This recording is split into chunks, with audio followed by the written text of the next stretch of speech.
Hey everyone, Dr. Luke Peterson here, physical therapist with the Knee Replacement Therapist. In this episode of the Need to Know Show, we're going to share some of the easy ways that you can minimize the load and stresses through your knee joint when it comes to returning to jogging and running after knee replacement surgery.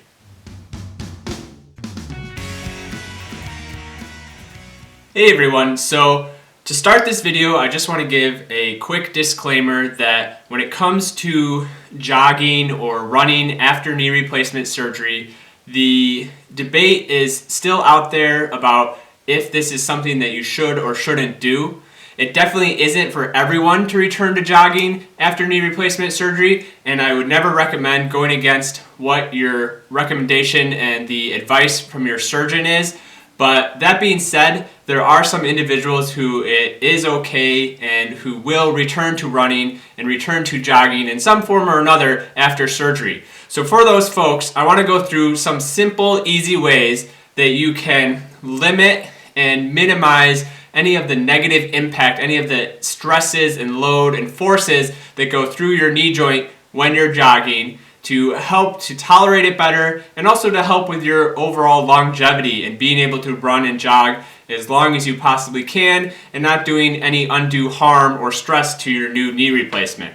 So I have a quick list I'll run down here. So probably the number one thing is looking at your stride length. So a lot of people, both people who haven't had knee replacement surgery, but as well as people who have had surgery, stride length is a really big consideration. So a lot of people tend to overstride, so their strides are too long, and this can tend to put a lot of stress through the knee as well as your ankle and other joints through your legs.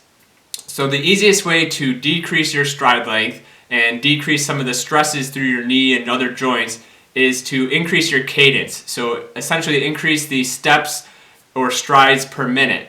So a comfortable cadence, a good cadence that's recommended is somewhere in the range of 180 to 190 steps per minute or strides per minute. If you're somewhat a little bit lower than that, but you're still kind of in that same ballpark, that can be still pretty good and still pretty effective. So some easy ways to increase your stride length are using a metronome. So there's apps on your phone to use that and setting the metronome to the stride length that you want to get to and want to achieve.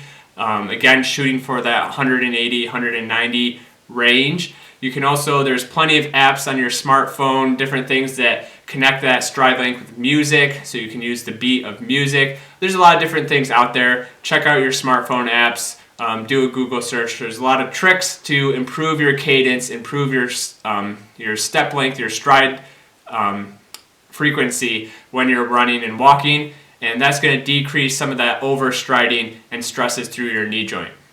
Another thing that is important with running or jogging for anyone, but especially after knee replacement, is strengthening. So building up that strength is still very, very important, especially in the quadricep muscles, so those muscles of your thigh, building up strength in your hip muscles, as well as your hamstrings and calves and just all the muscles of your legs and core and body. And the reason for this is the more that you have that strength in those muscles, the more you're going to be able to dissipate the forces that are going through the joints of your body, including your knee joint. So build up that strength, continue to strength train as part of your exercise and activity as you return to jogging or running. The next thing is footwear. So we can go into a huge discussion about footwear and what's the best type of footwear for each individual, if you're flat-footed or pronated, if you have high arches, all different things that are out there. Kind of beyond the scope of this video, but I would just say make sure that you're at least taking a look at your footwear. Make sure you don't have a pair of sneakers that are 5-10 years old. Make sure you have relatively new sneakers that aren't worn down too much and are supportive and appropriate for you. Going to any good running store or something like that, they can really help you out and find a pair of shoes that are most appropriate for you and your foot patterns. So good footwear is really helpful. Another thing is focus on jogging and running on forgiving surfaces. And what I mean by that is try not to do all of the jogging on road, on pavement, cement, sidewalks. these hard surfaces that aren't very forgiving and are going to put a lot more stress and forces through your joints. Think about, if you can, trying to run on dirt, gravel, grass if it's relatively even surface, mulched paths, things like that. Things that are a little bit softer, a little bit more forgiving for your joints. Another thing is just focusing on light steps. So focusing being light on your feet. There's actually research out there and coaches out there that say just telling someone to try to run being light on your feet. Just try to be light on your feet. Don't give you any other cues or any other instructions than that. And just saying that can help improve your running pattern, help improve the stresses and decrease the stresses, because your body and you kind of subconsciously adapt to run light on your feet, and in turn put that less stress and less load through your knee and other joints. So think light on your feet as you're jogging. Another thing is just, in general, have a good running plan. So, this includes having a warm-up, doing a cool down before and after running. This includes making sure you're going at an okay frequency. So especially early on, you want to really start with a low frequency, low duration of jogging. We don't want to have a huge volume early on especially, and build up that volume slowly.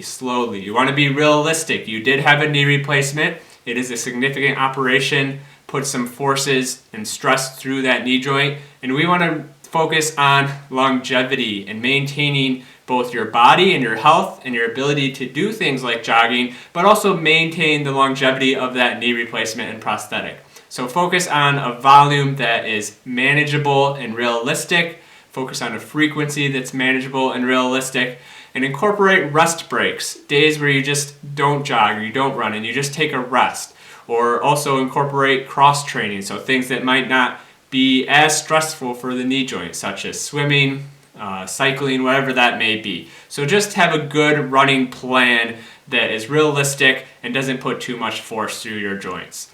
So overall synopsis, when it comes to jogging or running after knee replacement surgery, it's absolutely doable. It's not for everyone, and it does take some realistic expectations, managing the volume, not overdoing it, but following a couple simple tips and guidelines, you can help be able to run and jog as long as you can and still maintain good longevity and good health of your knee replacement as well.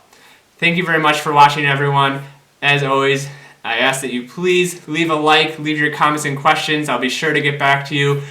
Be sure to subscribe if you don't already, if you're interested in all videos related to knee replacement surgery, frequently asked questions, what you can and can't do after surgery, exercises, and everything else in between. Thank you for watching.